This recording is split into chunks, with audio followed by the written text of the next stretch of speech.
हरियाणा के मुख्यमंत्री मनोहर लाल दिल्ली के नेशनल वॉर मेमोरियल पहुंचे, जहां उन्होंने शहीदी दिवस पर देश के वीर सपूतों को नमन किया। इस दौरान मौके पर केंद्रीय मंत्री राव इंद्रजीत सिंह, केंद्रीय मंत्री कृष्णपाल गुर्जर सहित तमाम सांसद मौजूद रहे।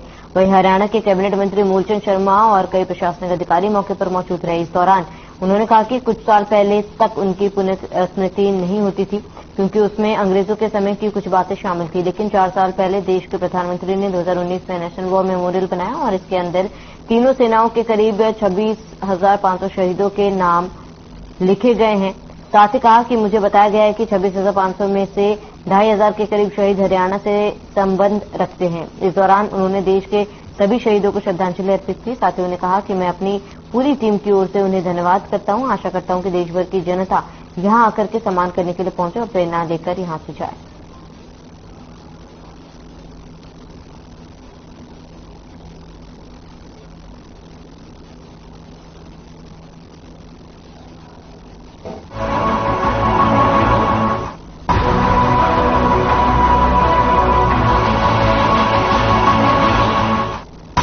कांग्रेस के पूर्व अध्यक्ष और सांसद राहुल गांधी को 4 साल पुराने एक बयान पर गुजरात की सूरत सेशन कोर्ट ने दोषी करार देते हुए 2 साल की सजा सुनाई। कोर्ट ने राहुल गांधी को जमानत तो दे दी, लेकिन 2 साल की सजा होने की वजह से उनकी लोकसभा सदस्यता पर संकट गहरा गया। राहुल गांधी को ऊपरी अदालत से राहत नहीं मिलती है तो उन्हें अपनी सदस्यता गंवानी पड़ सकती है। दरअसल जनप्रतिनिधि कानून के मुताबिक अगर सांसदों और विधायकों को किसी भी मामले में 2 साल से ज्यादा की सजा हुई तो ऐसे में उनकी सदस्यता रद्द हो सकती है।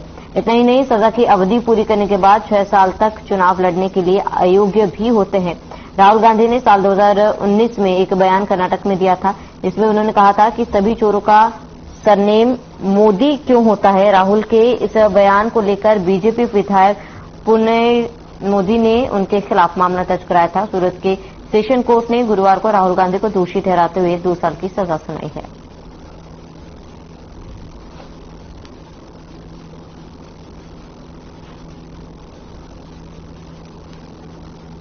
सुप्रीम कोर्ट के फैसले का मैं स्वागत करता हूं कि उन्होंने तथ्यों के आधार पर एक सही निर्णय उन्होंने दिया है कि किसी भी शख्स के खिलाफ ऐसे अपशब्द ना बोले जाएं जो जिससे उनके मान और सम्मान को चोट पहुंचती हो। नरेंद्र मोदी जी हमारे देश के प्रधानमंत्री हैं और उनके खिलाफ कोई भी अवमानना या कोई भी ऐसे शब्द जो उनके सम्मान के खिलाफ हों बोलना उचित नहीं है और मैं जो कोर्ट का निर्णय है उसका स्वागत।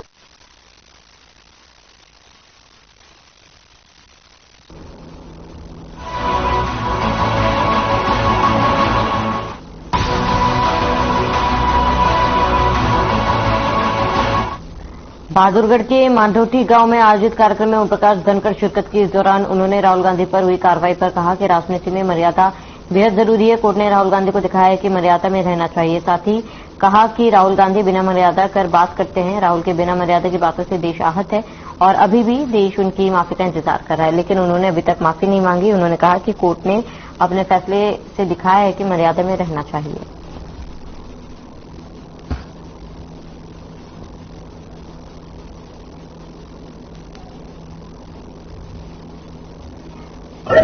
देखिए, मर्यादा राजनीति में बहुत बड़ी जरूरत होती है और बहुत सारी बातें वो बिना मर्यादा के कहते हैं। उनकी बातों से देश तक भी आहत है। अभी भी एक बात उनकी ऐसी है जिस पर देश चाहता है कि वो मोहब्बत की बात तो करते रहे, लेकिन उन्होंने अभी तक क्षमा नहीं मांगी। तो इसलिए ऐसे मर्यादा जो है वो उल्लंघन जो है वो राजनीति में कहीं भी अच्छा नहीं माना जाता। तो उस नाते से कोर्ट ने उनको जो है दिखाया है कि मर्यादा में रहना चाहिए।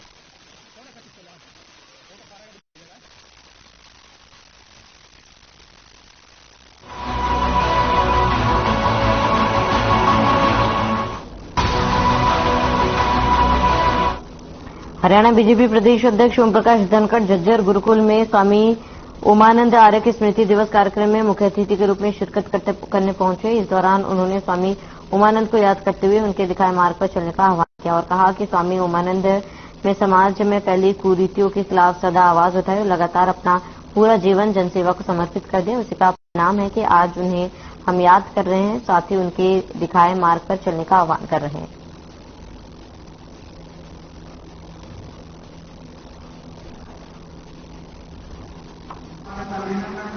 21वां समर्पित दिवस आज मना रहा है गुरुकुल।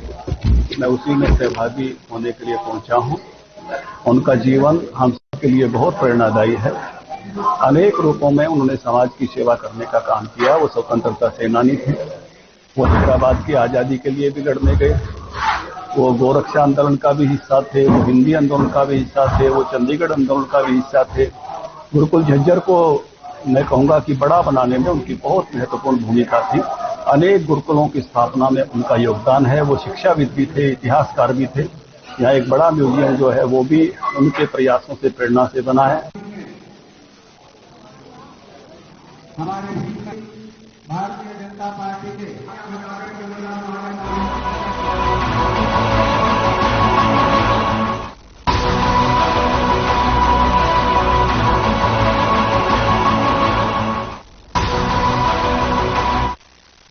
मोटरसाइकिलों को रोककर उनका चालान किया, जिससे नाराज युवाओं ने पुलिस प्रशासन और सरकार के खिलाफ जमकर नारेबाजी की और उन्होंने कहा सरकार युवाओं की आवाज को दबाना चाहती है, इसीलिए तिरंगा यात्रा को खराब करना चाहती है, इसलिए युवाओं को रोका गया है।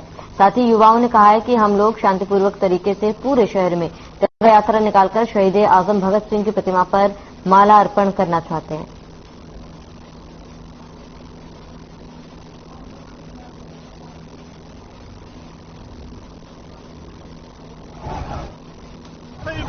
शहीद दिवस के रूप में हमने यात्रा बना रहे थे। उन्हें भगत सिंह को तक लेकर जाएंगे, भगत सिंह को माला डालेंगे। प्रशासन ने हमारे बाइकों को रोक दिया कि हम अपनी आपकी यात्रा नहीं निकलने देंगे, इसलिए हमने अपने यहाँ पे अधिकार रखा है कि सभी की बाइक रुक जाएंगे जब हम आगे बढ़े। कितनी बाइकों को रोका गया जनाब? तकरीबन 150 बाइकों को। उसके रूप में हमने यात्रा बना रहे थे। अपने भगत सिंह को तक लेकर जाएंगे, भगत सिंह को माला डालेंगे। प्रशासन ने हमारे बाइकों को रोक दिया कि हम अपनी आपकी यात्रा नहीं निकलने देंगे, इसलिए हमने अपने यहाँ पे अधिकार रखा है कि सभी की बाइक रुक जाएंगे जब हम आगे बढ़े। कितनी बाइकों को रोका गया जनाब? तकरीबन 150 बाइकों को। क्या क्या कहा गया, किस तरीके से उनके चालान काटे गए, क्या बोला गया कि बिल्कुल ये यात्रा को रद्द करने के लिए, लेकिन वो मैं सरकार की ये अपने आपने देखा वो पिछले काफी टाइमों से हर वर्ग का अपना कोच रहे हैं, तो मैं भी आज सही दिवस में आगे नहीं बढ़ने दे रहा। क्या क्या कहा गया है?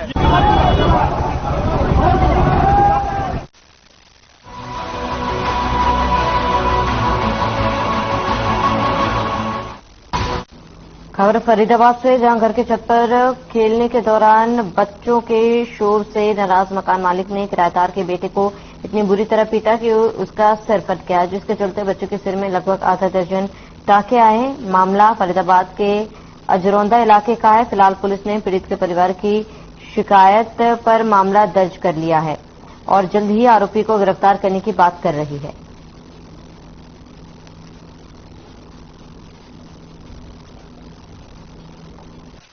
मैं अब कंचे खेल रहा था, फिर मकावाड़े भैया है। पहले मेरे मामे के बेटे को 2-3 डंडे मारे, फिर मुझे 4-5 डंडे मारे, फिर लात मारा। मैंने कहा भैया मार क्यों रहे हो? फिर जब भी डंडा मारे थे मैंने कहा भैया मत मारो, जब भी मारते गए। आज हमें शिकायत मिली है और MLR मिली है और हमने उस पर मुकदमा दर्ज करके कानूनी कार्रवाई अमल में ला रहे हैं। उसको जल्द जल्द गिरफ्तार करेंगे। ये अजरौंदा का रहने वाला है, किराएदार है और 16 साल का बच्चा था। इसको सिर में चोट लगी है और जो अपनी कानूनी कार्रवाई उसके अनुसार कानून के अनुसार अमल में ला रहे हैं।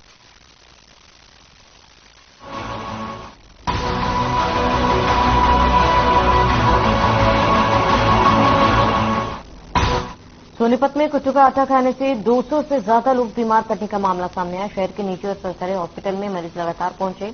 उसके बाद जिला प्रशासन हरकत में आया, जिसके बाद शहर के अलग अलग दुकानों, आटा चक्की और गोदाम पर फ्लाइंग और खाद्य सुरक्षा विभाग ने संयुक्त रूप से कार्रवाई की। जहां सोनीपत के इंडस्ट्री एरिया में स्थित आटा चक्की पर भारी मात्रा में कुट्टू का आटा, सामक और सिंगाड़ा बरामद हुआ, जिसका विभाग ने सैंपल लैब भेजा। बता दें कि सोनीपत में नवरात्र के पहले दिन ही लोगों के बीमार होने की खबर से शहर में हड़कंप मच गया।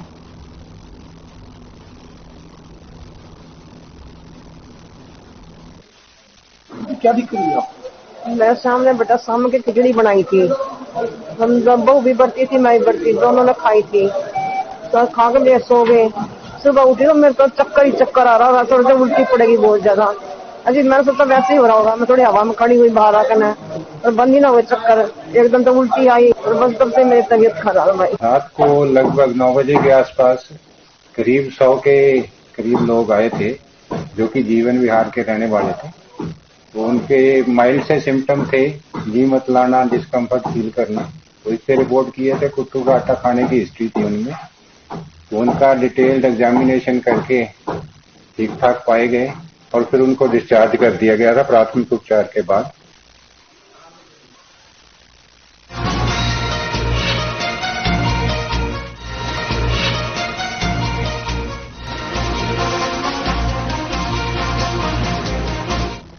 दिल्ली में प्रधानमंत्री के खिलाफ लगाए गए पोस्टर का मुद्दा तूल पकड़ता जा रहा है। पुलिस ने दिल्ली में एक वैन को पकड़ा जिसमें इस तरह के पोस्टर थे जो आप पार्टी के ऑफिस से निकलती दिखाई दी, जिस पर बीजेपी ने आप पार्टी को घेरना शुरू कर दिया। गृहमंत्री अनिल विज ने भी इस मुद्दे पर आम आदमी पार्टी पर जमकर प्रहार किया।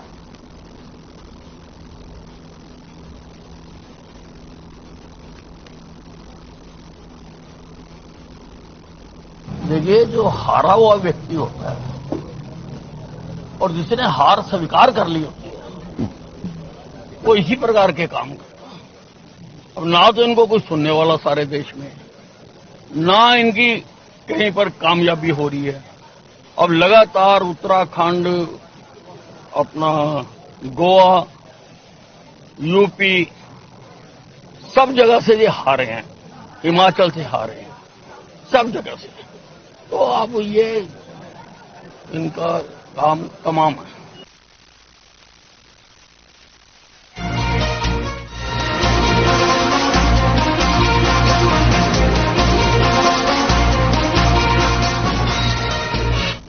दिल्ली में प्रधानमंत्री के खिलाफ लगाए गए पोस्टर का मुद्दा तूल पकड़ता जा रहा है। पोस्टरों से भरी वैन आप पार्टी के ऑफिस से निकलती दिखाई दी, जिस पर बीजेपी ने आप पार्टी को घेरना शुरू कर दिया। गृहमंत्री अनिल विज ने भी इस मुद्दे पर आम आदमी पार्टी पर जमकर प्रहार किया। वहीं उन्होंने हिमाचल प्रदेश के मुख्यमंत्री सुखविंदर सिंह सुक्खू के बयान पर जमकर निशाना साधा। बता दें कि हिमाचल में वाटर सेस लगाया जा रहा है। इस पर गृह और स्वास्थ्य मंत्री अनिल विज ने कांग्रेस सरकार को आड़े हाथों लिया।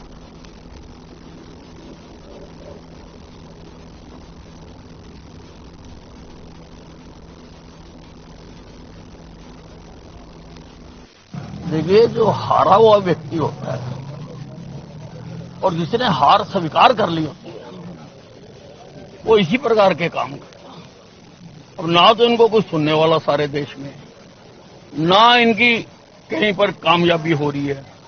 अब लगातार उत्तराखंड, अपना गोवा, यूपी, सब जगह से ये हारे हैं, हिमाचल से हारे हैं, सब जगह से।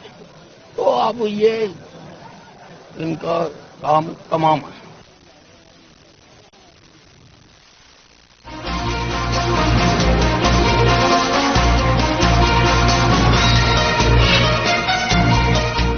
अंबाला शहर के विधायक असीम गोयल ने विधानसभा में 0 आवर्स में अपनी बात रखते हुए कहा है कि भारत के विभाजन के समय पाकिस्तान से आए लोगों को शरणार्थी, रिफ्यूजी पाकिस्तानी जैसे शब्द कहने पर रोक लगे और इन लोगों को पुरुषार्थी कहा जाए। वहीं राहुल गांधी को कोर्ट द्वारा सजा सुनाए जाने पर असीम गोयल ने कहा है कि राहुल गांधी और पूरी कांग्रेस को कोर्ट के फैसले का सम्मान करना चाहिए।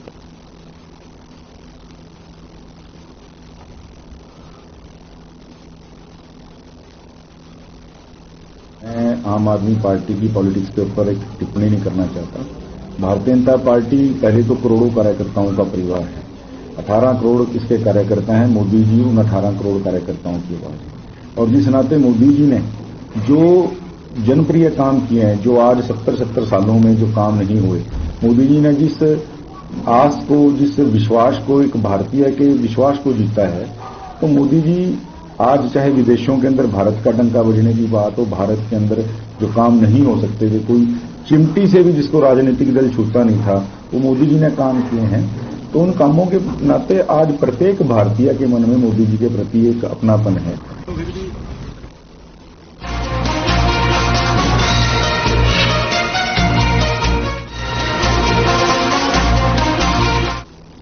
आपने अपने घर पर राष्ट्रीय ध्वज तिरंगा फहरा रखा है तो अब सम्मान पूर्वक उतार ले। भारत सरकार ने 15 अगस्त तक तिरंगा लगाने की अनुमति दी। आजादी के अमृत महोत्सव 15 अगस्त तक हर घर तिरंगा अभियान चलाया गया, जिसके तहत देश भर में हर जगह तिरंगा झंडा लगाया गया था। लेकिन हजारों लोगों ने 15 अगस्त के बाद भी मकानों और दुकानों से राष्ट्रीय ध्वज सम्मानपूर्वक नहीं उतारा, जिसको देखते हुए एसपी ने सभी पुलिस चौकियों और थानों में ये आदेश जारी किए थे कि हर जगह से हमारे राष्ट्रीय ध्वज को सम्मानपूर्वक उतरवाकर रखा जाए। अधिक जानकारी देते हुए चौकी नंबर 2 इंचार्ज ने बताया कि उन्होंने और उनकी टीम ने मिलकर एक चेकिंग अभियान चलाया और यह चेक दिया कि कहां-कहां पर तिरंगे झंडे लगे हुए हैं।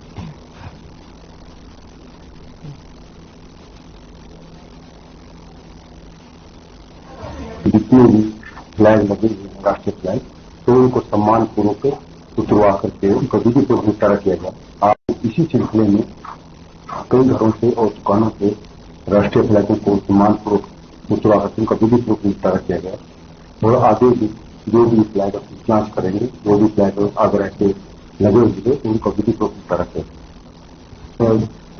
चेकिंग जो है निरंतर चलेगी और इसको जब भी हमें कहीं इसका संज्ञान में आएगा कि कोई राष्ट्रीय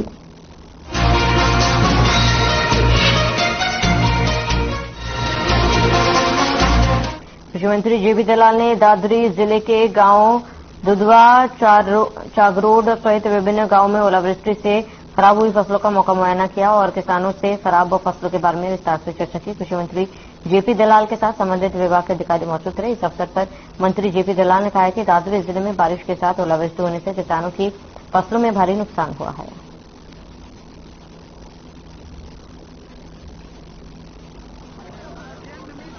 आय भी बहुत दुख हो रहा है और सरकार की तरफ से जो भी सहायता संभव होगी किसान की करेंगे।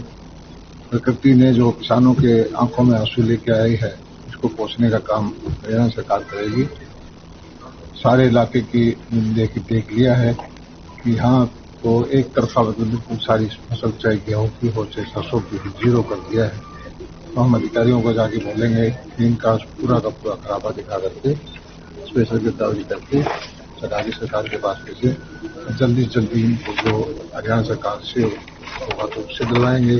किसी ने बीमा का खर्च उठा होगा तो बीमा का दिलवाएंगे। मुख्यमंत्री मनोहर लाल जी और हरियाणा सरकार में मंत्री आदरणीय जेपी दलाल जी कृषि मंत्री हमारे गांव में आए। उन्होंने जो है गांव के खेतों का दौरा करके स्पष्टता से ये बताया कि आपके गांव में 100% जो है ओलावृष्टि और बारिश से हुआ है और जल्दी सर से इसकी गिरदरवाट की सहायता काम करेंगे।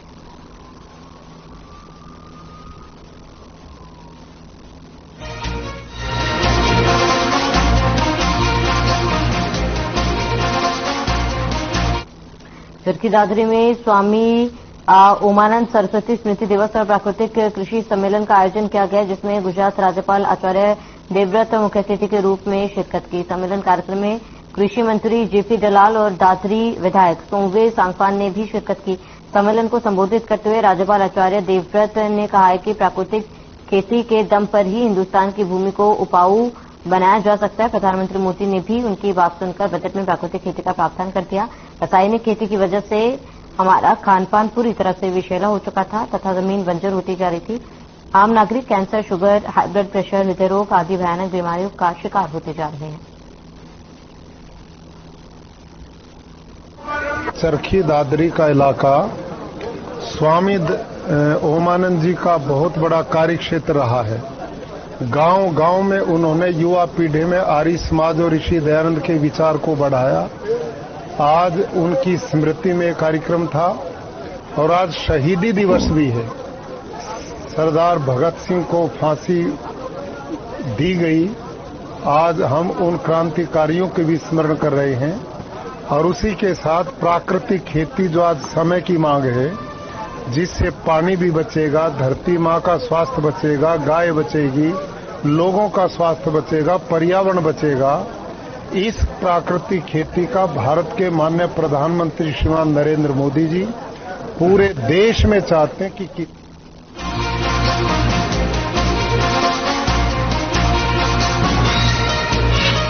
खबर अम्बाला से, जहां सरकारी कॉलेज में बेटियों के लिए आत्म सुरक्षा कैंप लगाया गया, जिसमें बढ़ चढ़कर बेटियों ने हिस्सा लिया है। गवर्नमेंट कॉलेज की एनएसएस की इंचार्ज ने बताया कि सरकार द्वारा बालिकाओं के लिए कई कदम उठाए जा रहे हैं, जिसमें उन्होंने बहुत कुछ सीखा है। हमारे देश में बेटियों से कम नहीं है, लेकिन कई बार ऐसी मुश्किलें आ जाती है जिसकी वजह से बेटियों को कई परेशानियों का सामना भी करना पड़ता है, जिसमें लड़कियों को आत्म सुरक्षा करने की भी जरूरत होती है। 2 दिवसीय कैंप में 50 से ज्यादा बेटियों ने हिस्सा लिया।